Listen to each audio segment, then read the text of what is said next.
20% of you anyway. Welcome to Hearst Monument. My name is Art.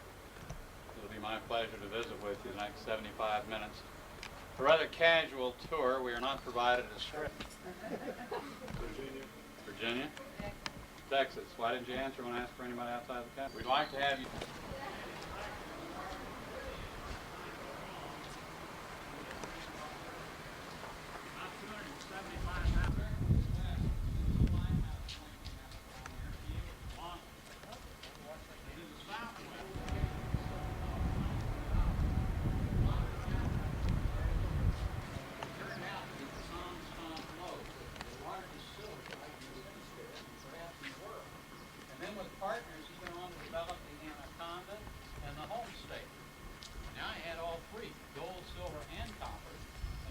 All the way into South America. Fantastic.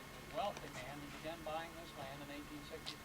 Originally free Mexican land from the state of California. He bought a little nickel, and they had only the one side. They were going off Earth. And they would all come down here for holidays and vacations, stay at the Victorian Ranch. Now in the summertime, it's usually pretty cold and foggy down there. It's sunny and warm up here. So they'd come up on this hilltop and cast the food, hang a candle there, bring the servants up. They camped out very much as you and I do today. Well, William Randolph Hearst was very sentimentally attached to his hilltop. When he was 10, his mother, desired him to consult him, take him on the first work to the land, to visit the castle, and the galleries, and afterwards, he was so much so that in visiting the Louvre Museum in Paris, he asked his mother to buy it for him. He wanted to live there. And she probably had the money. Instead, she bought him a tapestry and some other artwork, and that began a collecting career. And in his junior year, the coup de grace, when he bought a mule and put it in the dean's office with a sign around his neck that said, "Now there are two of them." But it didn't invite him back to Harvard. At that point then, he inherits this land. And he's been thinking about doing something like this hilltop, and a very interesting lady comes in her face, Julia Morgan. First woman to graduate from the University of Florence, and a good friend of the Hearst family, has been commissioned by his mother and himself to previous trials. So it's very natural. But he go to Julia Morgan and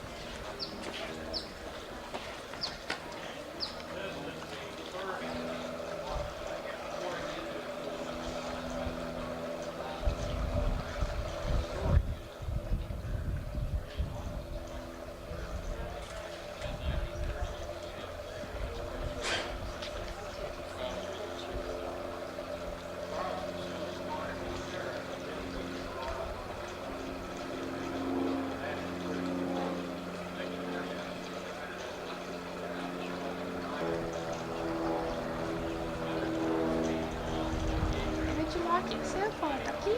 Huh? How'd you like it so far? It looks beautiful. I want one of these. I just don't want people.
swimming pool, huh? Mm. God. Probably jump from up here into the water.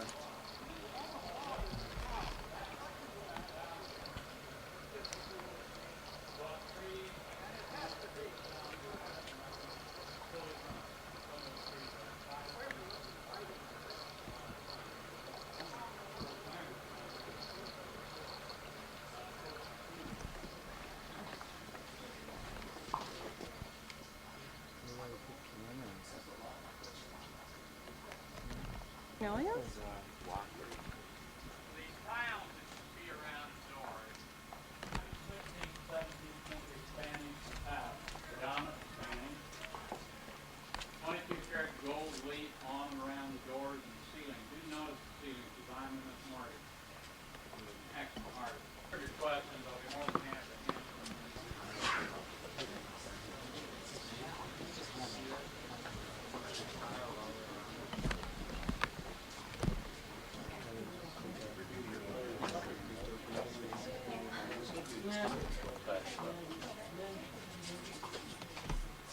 Tile setting, we're running long, we just went, wow. Well, you'll see where the fellows, David Bird and some of his colleagues. Done here in 1919. No, between 1919 and 19. This probably all laid by 1922, 23. Oh, really? I wonder how they make the cuts, you know, with the. They have saws back there? They had diamond. Well, they had saws, ceramic saws. Remember,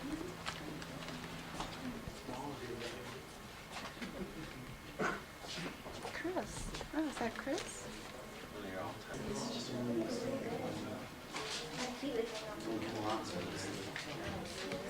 Thank God for Dana. Hold on to you. God. Look at that old chest. Oh, yeah. Antique bathrooms. My bathroom's about this old. I'll just grab for you. Okay. Let's see what it's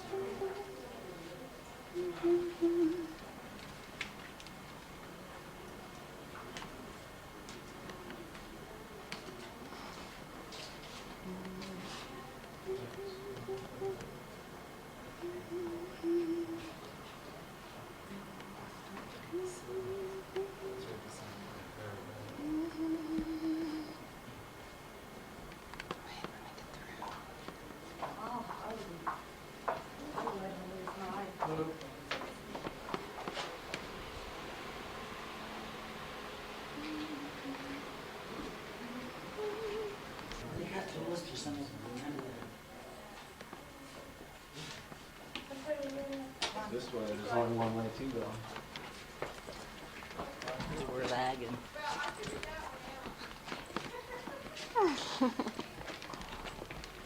Can't get Chris to turn around. Hey, Chris. Hey.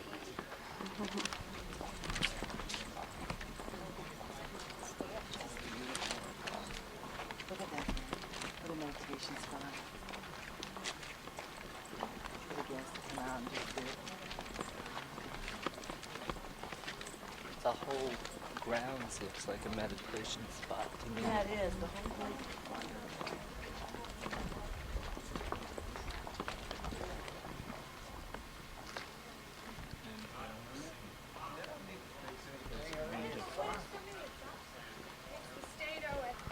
Very hard granite. The upper figure has a natural vein of feldspar running through it. And I like to think the artist perhaps chose that particular piece of stone because he was the goddess of the Nile. Let that feldspar then represent the Nile River. It's kind of an interesting concept. We may still have power, so we don't linger here. So go up on the central terrace. You can get a fresh drink of spring water, sit on the marble bench, and smoke the promised land. Really?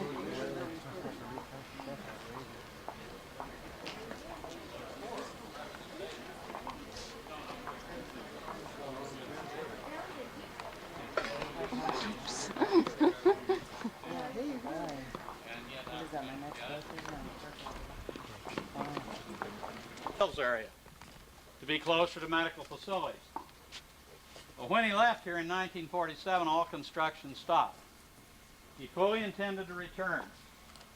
And he attempted to, but he never did. He died 4 years later at the age of 88 in 1951. So you see this part of the building faced with 2 inches. It took about 6.5 years to settle to this day. And it's been anticipated this would be left at the University of California. That was his intent for sure.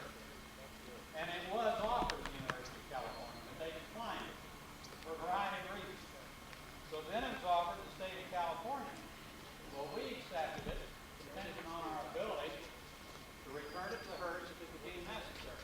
It turned out, thank you good people, this is the first and foremost guided tourist attraction in the state of California, and in a manner of speaking, has paid its own way ever since we opened the door. Taxpayers of California, I think, are rather pleased about that. We're not particularly jubilant at the University of California, though, I can assure you. But it will never be finished for a very simple reason. Mr. Hearst changed his mind so often about so many things that we presumptuous about it, try and finish something when we don't know how he intended to finish it. Now, the North Bell Tower is undergoing restoration. The scaffolding out there not uncommon at all in Mr. Hearst's day, always building a reconstruction company. We're doing restoration up there. The original bell towers were patterned very roughly. They were rebuilt. Those are not the original bell towers. There are 18 bells in each tower, played by a keyboard that we'll walk past on tour. Not played with any regularity, just when somebody on staff is free to play them. We haven't been hearing them recently. They're in the sitting room. And coming down to the 3rd floor, behind the dark teak wood gable, Mr. Hearst's private quarters, Gothic suite. 2 bedrooms, a sitting room, no question about it. Behind the stone balcony on the 2nd floor, the main house or guest lodge. The antiquities on the face of the building include in the niche a 700-year-old Spanish Madonna or the cathedral, and then surrounded by the homes and shops. So it is not a castle in the classic sense at all, nor was it intended to look like a castle.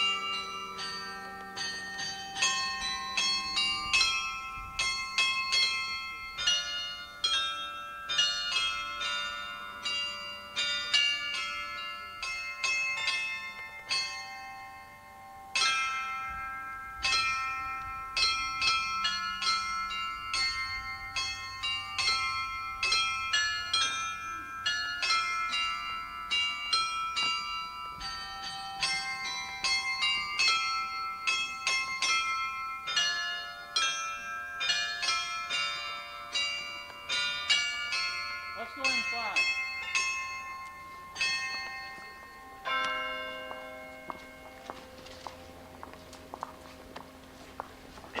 Church bells chiming Did you get in? on a Sunday morning. Reminds me of the day that you were born, Gary.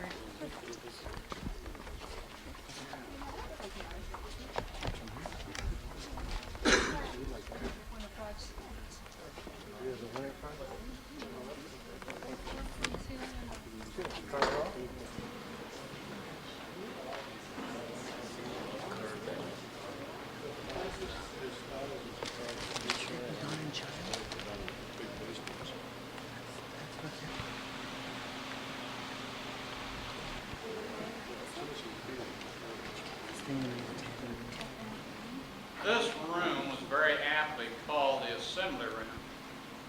Some of our pictures show that ping pong tables were set up in here occasionally.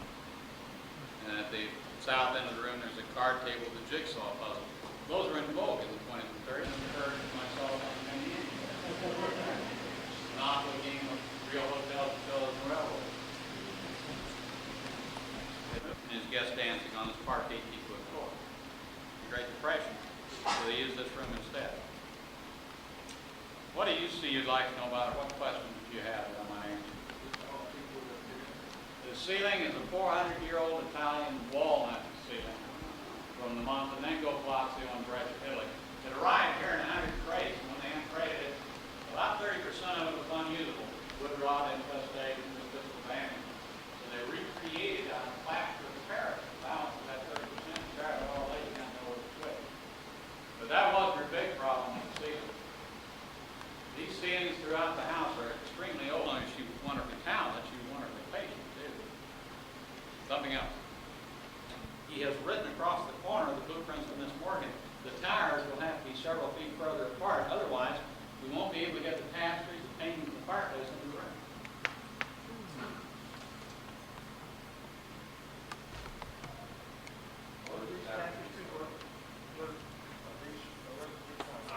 Like armor, Norman English furnishings, the silver, the Greek room spaces, and the Persian rug and tapestries. The tapestries in this room are all Flemish. The ones on the long walls were originally a set of 10. Mr. Hearst was able to acquire 4 of the one little Scipio sets. We remember the name Hannibal and his elephants. We don't remember the name Scipio Africanus. These were begun in 1520. They weren't completed until 1550. They were designed by Giulio Romano, student of Raphael, tried and produces for mankind the horse.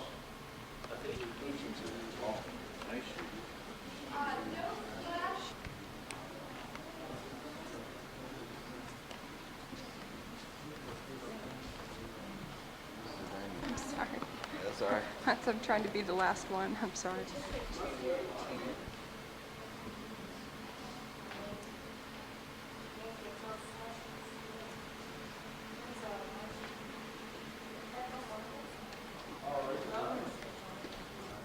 If you had an invitation to visit him at the castle, you traveled to Wales. In southern Wales near Cardiff, he owned a 700-year-old, 135-room Norman English castle, complete with drawbridge and moat, filled with Norman. You had an invitation to come visit him here at the ranch at San Simeon, the little town down at the bottom of the hill. And he treated it as such. These refectory tables on this hilltop rarely ever saw a linen or tablecloth. Besides that, why cover up 400 years of hand rubbing with beeswax? Booth's real old willow china from London, and monogram paper now. The condiments were set out as you see them: mustard, ketchup, pickles, jelly, peanut. Faced the walls under vows of silence while they ate. Mr. Hearst, who was here, never was a bit of correspondence or conversation between them, and the reference always was Mr. Hearst or Miss Morgan, very professional, highly respected relationship. Julie Morgan was 46 years old when she started this project. She introduced Frank Lloyd Wright, and I put her on the festival bus man. She was so busy, she didn't have time to get married. When Mr. Hearst approached her for this job, she didn't want it. She was too busy. He may very well prevail. Maybe he suggested, why not take it as a part-time weekend project? That's exactly what she did for 27 years. Coming here 3 press 4 times a month. She did the hiring, the firing, and her doctor was going over here. The visiting bishop says that these 2 tapestries were part of the dowry of Catherine de Medici, who married Henry II, became Queen of France in the early 1500s. The lady who ostensibly gave us our evening things. I'm playing, he was upstairs working.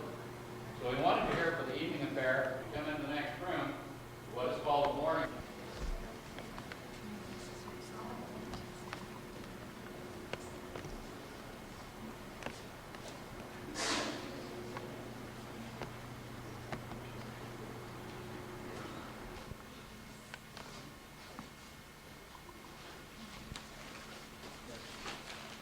Oysters, the Metropolitan in New York.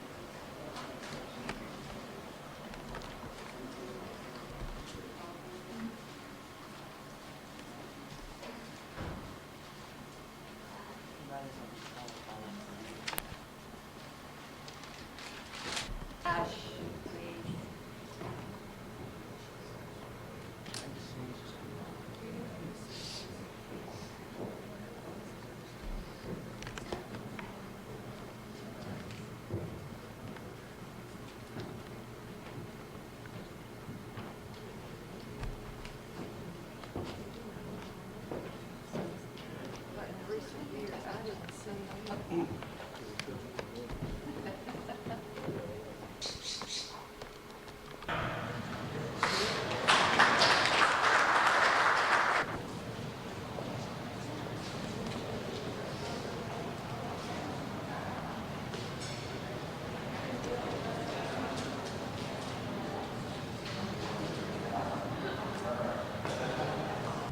The village of San Simeon.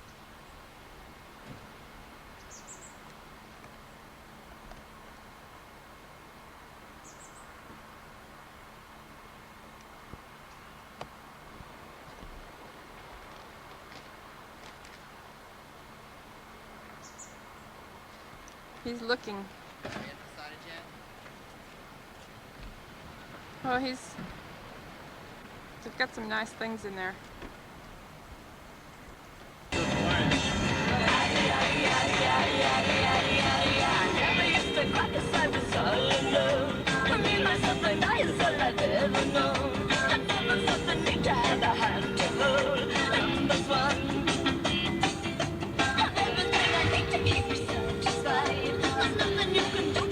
Change my mind, I'm having so much fun.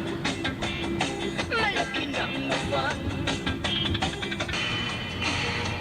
I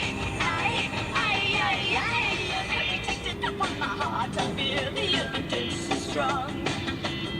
My lucky number's wrong. Oh, oh, oh.